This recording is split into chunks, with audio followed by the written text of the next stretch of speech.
മലപ്പുറത്തെ ചില പൊള്ളുന്ന യാഥാർത്ഥ്യങ്ങൾ ചൂണ്ടിക്കാണിച്ചതിന്റെ പേരിൽ SNDP നേതൃത്വത്തിനെതിരായി, പ്രത്യേകിച്ചും ശ്രീ വെള്ളാപ്പള്ളി നടേശനെതിരായി മുസ്ലിം ലീഗും മറ്റ് മുസ്ലിം വർഗീയ സംഘടനകളും നടത്തുന്ന ആക്രമണങ്ങൾ ജനാധിപത്യപരമായി അതിന് മറുപടി പറയുന്നതിന് പകരം വളരെ മ്ലേച്ഛമായ രീതിയിലുള്ള ആക്രമണമാണ് വർഗീയ ശക്തികൾ കേരളത്തിൽ നടത്തിക്കൊണ്ടിരിക്കുന്നത്. മുസ്ലിം ലീഗിന്റെ പല നേതാക്കളും കഴിഞ്ഞ ദിവസങ്ങളിൽ നടത്തിയ പരാമർശങ്ങളെല്ലാം അങ്ങേയറ്റം അപലപനീയമാണ്. മ്ലേച്ഛമായ പരാമർശങ്ങളാണ് ലീഗ് നേതാക്കളും PFI പോലുള്ള സംഘടനകളുടെ നേതാക്കന്മാരും അവിടെ നടത്തിക്കൊണ്ടിരിക്കുന്നത്. ഇന്നലെ കുഞ്ഞാലിക്കുട്ടിയും ഇന്ന് ഇ ടി മുഹമ്മദ് ബഷീറും വളരെ പ്രകോപനപരമായ ഒരു പ്രസ്താവനയാണ് നടത്തിയിരിക്കുന്നത്.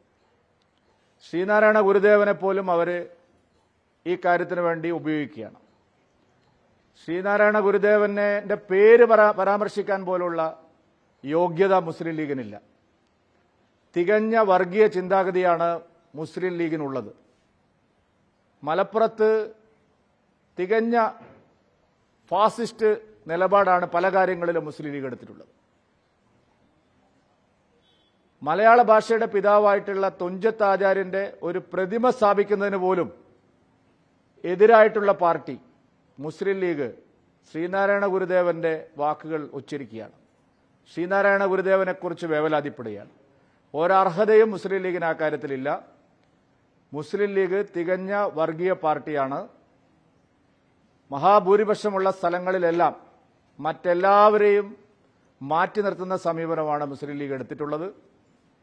മുസ്ലിം ലീഗിലെ മന്ത്രിമാർ വിദ്യാഭ്യാസ വകുപ്പ് കൈകാര്യം ചെയ്ത സമയത്ത് കേരളത്തിൽ എല്ലായിടത്തും മറ്റ് സമുദായ സംഘടനകളുടെ വിദ്യാഭ്യാസ സ്ഥാപനങ്ങളെ ഞെക്കിക്കൊല്ലുകയായിരുന്നു.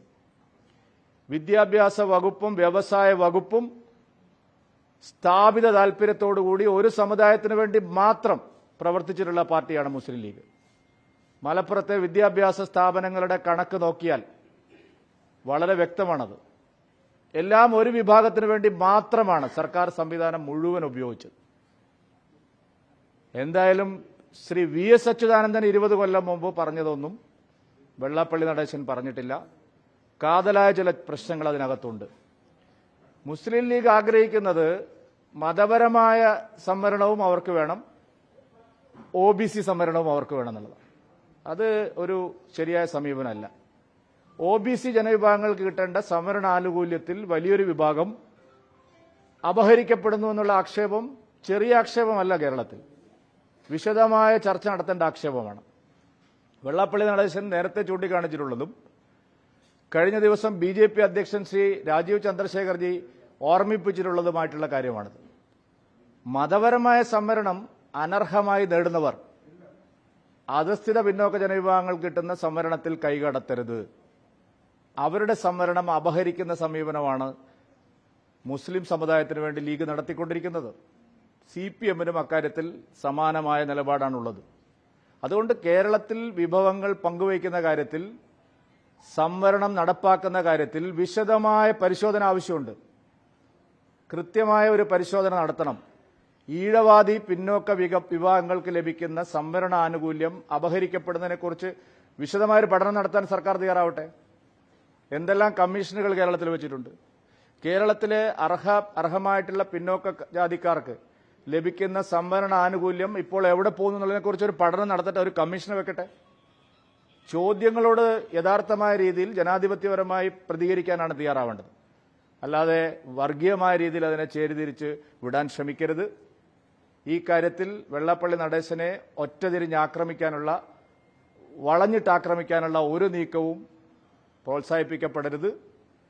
ശരിയായ ഈ വിഷയം ചർച്ച ചെയ്യാനാണ് ജനങ്ങൾക്ക് മുമ്പിൽ രാഷ്ട്രീയ പാർട്ടികൾ തയ്യാറാവേണ്ടത്. ജാതി തിരിച്ചുള്ള ഒരു സംവരണം നടത്തിയാൽ മാത്രം, ഒരു സെൻസസ് നടത്തിയാൽ മാത്രമല്ല ഇക്കാര്യം കണ്ടെത്താൻ വേണ്ടി? അല്ല, ജാതി സെൻസസ് വേണമെന്ന് ആവശ്യപ്പെടുന്ന പാർട്ടികളോടാണ് ഞാൻ ചോദിക്കുന്നത്. കേരളത്തിലെ ഈഴവാദി പിന്നോക്ക ജനവിഭാഗങ്ങൾക്ക് ലഭിച്ചുകൊണ്ടിരിക്കുന്ന സംവരണ ആനുകൂല്യങ്ങളിൽ എത്ര ശതമാനം അപഹരിക്കപ്പെടുന്നുണ്ട്? പറയട്ടെ അവര്. കണക്കെടുക്കട്ടെ. അതായത് OBC ആയിട്ട് മുസ്ലിം സമുദായത്തിൽ OBCക്ക് മലബാർ മാപ്പിള സംവരണം OBC വിഭാഗത്തിൽ ഇതിനെതിരെയാണ് സുരേന്ദ്രൻ പറയുന്നത്. അങ്ങനെയല്ല, മതപരമായ സംവരണത്തിനെതിരായി രാജ്യം മുഴുവൻ ഇപ്പോൾ പ്രതിഷേധങ്ങൾ ഉയർന്നുകൊണ്ടിരിക്കുകയാണ്. കർണാടകയിൽ കോൺട്രാക്ടർമാർക്ക് പോലും 4% സംവരണം കോൺഗ്രസ് പാർട്ടി ഏർപ്പെടുത്തിയിരിക്കുകയാണ്.